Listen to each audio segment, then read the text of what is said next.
Hi, hello, welcome to Maths Guru channel. How you all? I hope you are fine. In this video, I am going to give some precautions tips for 10th class students. Those who are going to write 10th class board exams. Okay, for all 10th class students of Telangana, Andhra Pradesh. Okay just నేను ఒక 3 పార్ట్స్గా చెప్పేస్తా simple వేలో. ఏంటి అంటే especially maths exam ఎలా present చేయాలి, ఎగ్జామ్లో ప్రజెంట్ చేసేటప్పుడు ఏమేమి ప్రికాషన్స్ యూస్ చేయాలి అనేది చెప్తాను. ఇప్పుడు జస్ట్ ఫస్ట్ 3 పార్ట్స్ అని చెప్పాను కదా, 3 పార్ట్స్ ఏంటి అవి అంటే ఫస్ట్ బిఫోర్ ద ఎగ్జామ్ ఏం చేయాలి, డ్యూరింగ్ ద ఎగ్జామ్ ఏం చేయాలి అంటే ఎగ్జామ్ రాసేటప్పుడు ఏం చేయాలి, after completion of the exam ఏం చేయాలనేది ఒక 3 పార్ట్స్. ఈ 3 పార్ట్స్ గురించి చెప్పేస్తే క్లోజ్ అయిపోతుంది. ఓకేనా? ఫస్ట్ బిఫోర్ ఎగ్జామ్ ఏం చేయాలి స్టూడెంట్స్ అంటే ఫస్ట్ సిలబస్ ఉన్న సిలబస్ పైన ఫస్ట్ అర్థం చేసుకోవాలి. సిలబస్ మొత్తం అర్థం చేసుకోవాలి.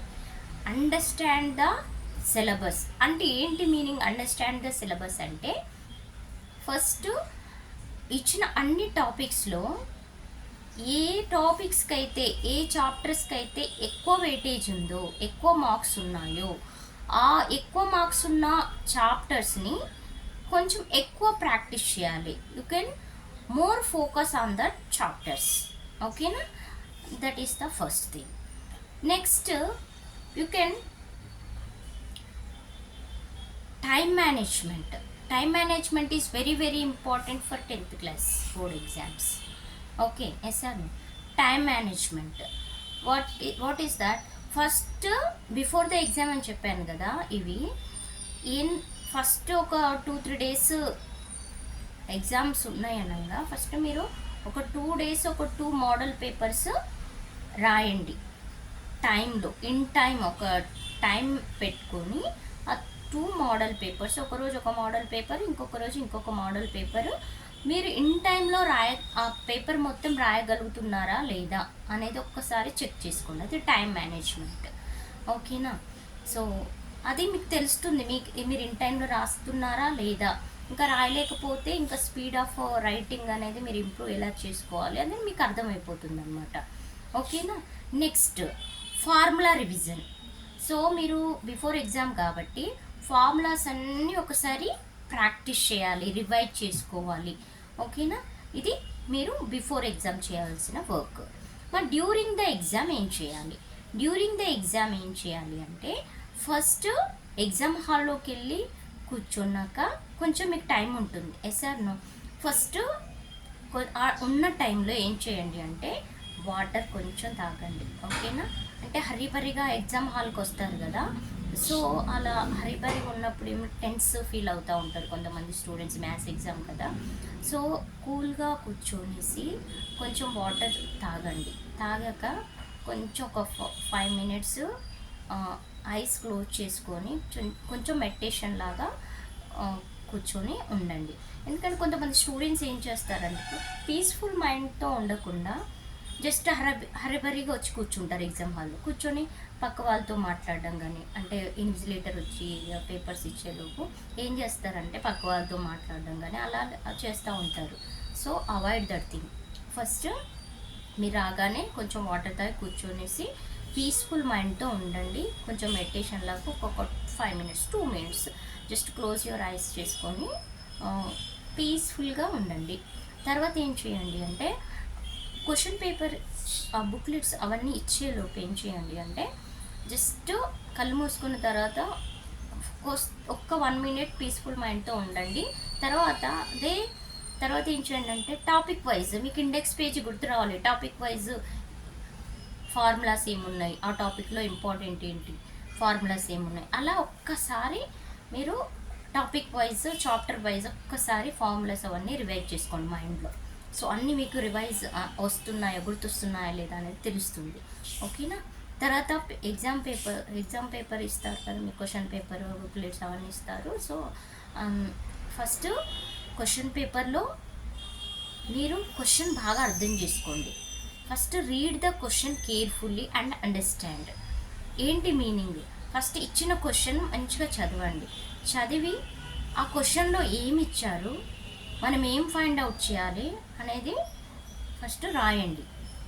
వే ఆఫ్ ప్రజెంటేషన్ ఆన్సర్ ఎలా రాయాలి మ్యాథ్స్లో అంటే, ఫస్ట్ ఇచ్చిన క్వశ్చన్లో given that, okay, what is given, what we need to find out, next solution, next conclusion. Compulsory we should follow the steps while writing maths answers, means maths solutions. ఓకేనా? So అలా మీరు ఎప్పుడైతే step wise maintain చేస్తారో మీకు full marks పడతాయి. ఓకేనా? So first given that what we need to find out, if any related formula while doing solutions you need to apply the formulas, yes or no. So wherever the appropriate formula, suitable formula is there, you can write that formula and you can highlight it formula, you can draw the box for the formula. Okay, after completion of the solution, conclusion compulsory, conclusion రాయండి. మీకు ఏం answer వచ్చింది, వాడు ఏం అడిగారు, suppose area of triangle is equal to something. Okay, so draw the box for that conclusion also for clarity.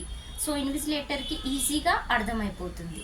ఓకేనా? So అలా మీరు స్టెప్ బై స్టెప్ నీట్గా రాస్తే మీకు ఫుల్ మార్క్స్ పడతాయి. అండ్ వన్ మోర్ థింగ్, మీరు రఫ్ వర్క్ అక్కడే సొల్యూషన్లో multiplication కానీ, సబ్ట్రాక్షన్ కానీ, డివిజన్ కానీ, ఇవి స్మాల్ క్యాలిక్యులేషన్స్ అక్కడక్కడే చెయ్యకండి, సొల్యూషన్లో క్లమ్జీ అయిపోతుంది. సో రైట్ సైడ్ కొంచెం ఎక్స్ట్రా మార్జిన్ లాగా కొంచెం రైట్ సైడ్ స్పేస్ ఉంచుకొని రైట్ సైడ్ దాని రిలేటెడ్ క్యాలిక్యులేషన్ రైట్ సైడ్ మార్జిన్లో చేయండి. ఓకేనా? సో నీట్గా ఉంటుంది అప్పుడు ప్రజెంటేషన్. అండ్ మీరు రాసేటప్పుడు సైజ్ ఆఫ్ ద లెటర్స్ కొంచెం బిగ్ సైజులో రాసేలాగా నీట్గా రాయండి. ఓకేనా? కొందరు అలాగే చిన్నగా లెటర్స్ రాస్తారు. సో ఇన్విజిలేటర్ వాళ్ళు కరెక్షన్ చేసే వాళ్ళకి ఈజీగా ఉండదు. వాళ్ళకి చిన్న హ్యాండ్ రైటింగ్ రాస్తే క్లమ్జీగా వాళ్ళకి అర్థం కాకుండా ఉంటుంది. సో కొంచెం సైజ్ ఆఫ్ ద లెటర్ అనేది కొంచెం పెంచి నీట్ హ్యాండ్ రైటింగ్ మెయింటైన్ చేయండి. ఓకేనా? సో ఇది డ్యూరింగ్ ద ఎగ్జామ్ మీరు ఏం చేయాలి అనేది. ఇప్పుడు గ్రాఫ్ ప్రజెంటేషన్ ఉంటుంది కదా, అది నీట్గా చేయండి, పెన్సిల్తో నీట్గా చేయండి. Lines X axis Y axis నీట్గా స్కేల్తో నీట్గా డ్రా చేయండి. కొంతమంది స్కేల్ అవైలబుల్ ఉండకపోతే ఏం చేస్తారంటే వర్టికల్ లైన్, హారిజంటల్ లైన్ ఇలా మామూలుగా వేసేస్తారు. అలా కాకుండా నీట్గా స్కేల్ యూజ్ చేసి నీట్గా డ్రా చేయండి. ప్లాటింగ్ ఆఫ్ ద గ్రాఫ్ నీట్గా ఉండేటట్టు చూసుకోండి. అంటే స్కేల్ రాయడం మర్చిపోవద్దు. ఓకేనా? గ్రాఫ్ షీట్లో ఇంకా ఏమన్నా highlighted points means important points ఏమైనా రాసారు అనుకుంటే వాటికి హైలైట్ చేయండి. ఓకేనా? హైలైట్ చేయండి. కంపల్సరీ నీట్గా మెయింటైన్ చేయండి క్వశ్చన్ ఆన్సర్ షీట్. నెక్స్ట్ వచ్చేసి ఇది మీరంతా ప్రికాషన్స్ అంటే డ్యూరింగ్ ద ఎగ్జామ్ రాసేటప్పుడు చేయాల్సినవి. And don't spend more time in one particular question. So ఒక క్వశ్చన్ క్యాలిక్యులేషన్ మీకు రావట్లేదు, అలాగే ట్రై చేస్తున్నారు, అలా ఎక్కువ టైం ఒకే క్వశ్చన్ పైన స్పెండ్ చేయొద్దు. ఓకేనా? మీకు ఏ క్వశ్చన్ పేపర్ చదవగానే ఏ క్వశ్చన్స్ అయితే మీకు 100% ఇది వచ్చు అని అనుకున్న క్వశ్చన్ నెంబర్ నీట్గా, క్వశ్చన్ నెంబర్ నీట్గా వేసి ఆ సొల్యూషన్ రాయండి నీట్గా. ఓకేనా? మ్యాక్సిమం ఆర్డర్లో రాసేలాగా చూసుకోండి. ఓకేనా? సో ఆర్డర్లో అంటే క్వశ్చన్ 1 2 3 4 లైక్ దట్ ఆర్డర్లో వచ్చేలాగా చూసుకోండి. ఇన్ కేస్ రాదు అనుకుంటే ఏం ప్రాబ్లం లేదు. సో మీకు ఏదైతే క్వశ్చన్స్ వస్తాయో ఆ క్వశ్చన్ నెంబరు, సెక్షన్ నెంబర్ నీట్గా వేసి కొంచెం క్వశ్చన్ నెంబరు, సెక్షన్ నెంబర్ వేసేటప్పుడు కొంచెం పెద్దగా నీట్గా కనిపించేలాగా వేయండి. ఓకేనా? ఇదంతా ఎగ్జామ్ రాసే టైంలో మీరు ప్రికాషన్స్ ఇలాంటివి తీసుకోండి, బాగుంటుంది. నెక్స్ట్ వచ్చేసి లాస్ట్ ఆఫ్టర్ ఎగ్జామ్ ఏం చేయండి అంటే, మీరు ఎగ్జామ్ రాసేటప్పుడే జస్ట్ ఒక 10 minutes 15 minutes ముందు అయిపోలాగా ప్లాన్ చేయండి. అలా ప్లాన్ చేసుకొని కంప్లీట్ చేయండి ఎగ్జాము. ఒక 10 minutes 15 minutes ఉంది అనగా అప్పుడు మీరు ఆల్ క్వశ్చన్స్ అటెంప్ట్ చేశారా లేదా, క్వశ్చన్స్ అన్నీ ఒకసారి చెక్ చేసుకోండి. తర్వాత ఏదైనా క్వశ్చన్ మీరు స్కిప్ చేసి ఉంటే, ఏదైనా ట్రిక్కీ క్వశ్చన్ ఉన్నా కూడా ఆ టైంలో లాస్ట్ మినిట్లో అది ఒక్కసారి మళ్ళీ ట్రై చేయండి. ఓకేనా? నెక్స్ట్ వచ్చేసి క్వశ్చన్స్ అన్ని క్వశ్చన్స్ కంపల్సరీ అటెంప్ట్ చేయండి. వీలైతే ఎక్స్ట్రా క్వశ్చన్స్ రాయడానికి ట్రై చేయండి. ఓకేనా? మీకు ఒక క్వశ్చన్ ఇప్పుడు సపోజ్ ఒక 5 క్వశ్చన్స్ రాయాలి, అందులో 4 వచ్చి ఇంకో 5th క్వశ్చన్ రావట్లేదు. అప్పుడు ఏం చేయండి అంటే మీకు అట్లీస్ట్ దానిపైన కొంచెం ఐడియా ఉంటుంది కదా, ఆ క్వశ్చన్ నెంబర్ వేసి గివెన్ దట్ రాసి దాని రిలేటెడ్ ఫార్ములా, దాని రిలేటెడ్ ఇన్ఫర్మేషన్ రాయండి. మీకు 1 or 2 మార్క్స్ పడే ఛాన్సెస్ ఉంటాయి. ఓకేనా? ఇది ఆఫ్టర్ ఎగ్జామ్ మీరు చేయవలసింది. అంటే క్వశ్చన్స్ అన్నీ అటెంప్ట్ చేశారా లేదా చూసుకోండి. ఏదైనా ట్రిక్కీ క్వశ్చన్ స్కిప్ చేసి ఉంటే ఆ క్వశ్చన్ ఆ టైంలో సాల్వ్ చేయడానికి ట్రై చేయండి. ఓకేనా? ఇలా మీరు బిఫోర్ ఎగ్జామ్ ఏం చేయాలి, డ్యూరింగ్ ద ఎగ్జామ్ ఏం చేయాలి, ఆఫ్టర్ ఎగ్జామ్ ఏం చేయాలి, ఇవి అనమాట. సో జస్ట్ ఎవరికి ఎందుకంటే అందరూ ఎగ్జామ్స్ అంటే మీ స్కూల్లో నేను చెప్పేది అన్నీ కామన్ అందరికీ 10th క్లాస్ స్టూడెంట్స్కి అనమాట.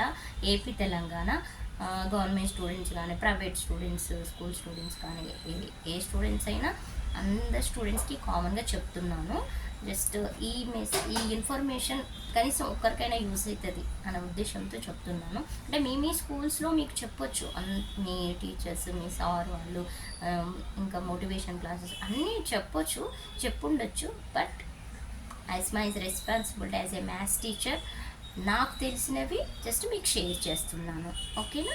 If you like my video please like, share, comment and don't forget to subscribe. అంటే ఎవరైనా చూసేవాళ్ళు ఉంటే మీ రిలేటివ్స్లో కానీ, ఫ్రెండ్స్లో కానీ 10th క్లాస్ బోర్డ్ ఎగ్జామ్స్కి అపియర్ అయ్యే స్టూడెంట్స్ ఉంటే వాళ్ళకి షేర్ చేయండి. ఓకేనా? Thank you. Have a nice day. Bye.